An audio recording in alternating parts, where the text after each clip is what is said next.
রাতে ঘুমানোর আগে ছোট্ট একটি সূরা পড়লে 1000 আয়াত তিলাওয়াত করার সওয়াব হয়। আল্লাহ রসুল সাল্লাল্লাহু আলাইহি ওয়াসাল্লাম সাহাবাদেরকে বললেন, হে আমার প্রাণের সাহাবারা, তোমরা কি প্রতি রাত্রে 1000 আয়াত তিলাওয়াত করে কি তোমরা ঘুমাতে পারবে? সাহাবীরা কেউ ভয়ে হাত তুললেন না। সিদ্দিক আকবর, আবু বকর সিদ্দিক, হজরত ওমর, হজরত ওসমান আলী কেউ হাত তুললেন না। আল্লাহ রসুল সাল্লাল্লাহু আলাইহি ওয়াসাল্লাম বললেন, তোমরা কি কোরআনের সেই ছোট্ট সূরাটি তাকাসুর কি তোমরা কি পাঠ করতে পারো?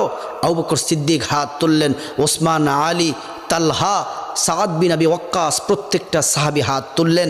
আল্লাহ রাসূল বললেন, ঘুমানোর আগে তোমরা যদি সূরাতুত তাকাসুর, আলহাকুমুত তাকাসুর হাত্তা যুরতুমুল মাকাবির, এই সূরাটি পড়ে যদি তোমরা যদি ঘুমাও, তাহলে তোমরা 1000 আয়াত তেলাওয়াত করলে যে সওয়াব হবে, এই ছোট্ট সূরাটি পড়ে ঘুমালে তোমরা তত বেশি সওয়াব পাবে।